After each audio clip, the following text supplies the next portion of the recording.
মিশরে একটা দৌড় প্রতিযোগিতা হতো। ওই দৌড় প্রতিযোগিতায় আমর ইবনুল আস রাদিয়াল্লাহু তাআলা আনহুর ছেলে অংশগ্রহণ করেছে, কিন্তু এক মিশরি ওই দৌড় প্রতিযোগিতায় চ্যাম্পিয়ন হয়ে গেছে, রানার্স আপ হয়েছে আমর ইবনুল আসের ছেলে। এবার মিশরি ফার্স্ট আর গভর্নরের ছেলে সেকেন্ড।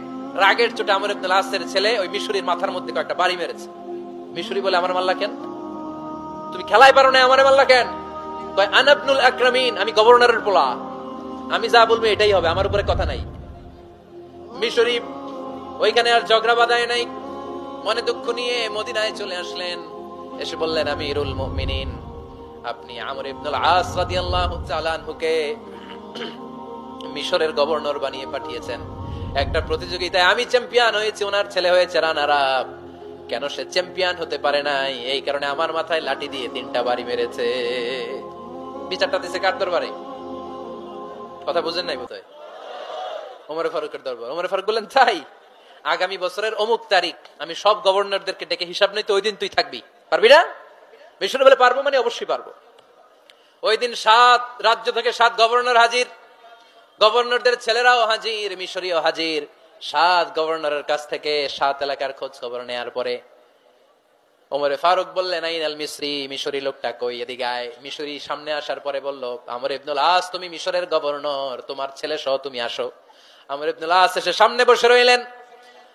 এবার বললেন, ও আমর ইবনুল আসের ছেলে, তুমি নাকি ইবনুল আকরামিন গভর্নরের ছেলে, তুমি যা বলবা মিশরে নাকি তাই হবে, তোমার নাকি অনেক দাপট। নিজে একটা লাঠি এনে মিশরীর হাতে দিয়ে বলল, এবার তোর মাথায় যতটা মারছে তুই ততটা গুনে গুনে মার, আমি দেখবো। আমর ইবনুল আস দেখবে, আমর ইবনুল আসের ছেলেরে তুই এখানে মার। সে বলতেছে, থাক, আপনি বলছেন এতেই যথেষ্ট, মারা লাগবে না, আমি মাফ করে দিলাম। ওমরে ফারুক বলল, খবরদার, মার, মার ওর মাথার মধ্যে।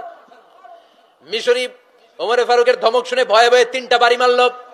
এই বাড়ি মারা দেখেও ওমরে ফারুকের হৃদয় ঠান্ডা হয় নাই। লজ্জায় আমর ইবনুল আস, বয়স হয়ে গিয়েছে, সাহাবা, মাথা তখন টাক, মাথায় চুল নাই, লজ্জায় মাথাটা হেট হয়ে মাথাটা নিচু করে রেখেছে। এবার রাগের চোটে ওমরে ফারুক বললেন, এবার আমর ইবনুল আসের টাক মাথার মধ্যে একটা মার, মার। কেন ছেলেকে শিক্ষা দিতে পারে নাই? ইয়া আমর ইবনুল আস, মাতা জাআলতুমুন নাস আবিদা, তোমরা কখন মিশরীদেরকে নিজেদের দাস বানায় নিলা? ওয়াকাদ ওয়ালাদাতুহুম উম্মুহুম আহরারা, আর ওদের মায়েরা তো ওদেরকে স্বাধীন সন্তান হিসেবে প্রসব করেছে।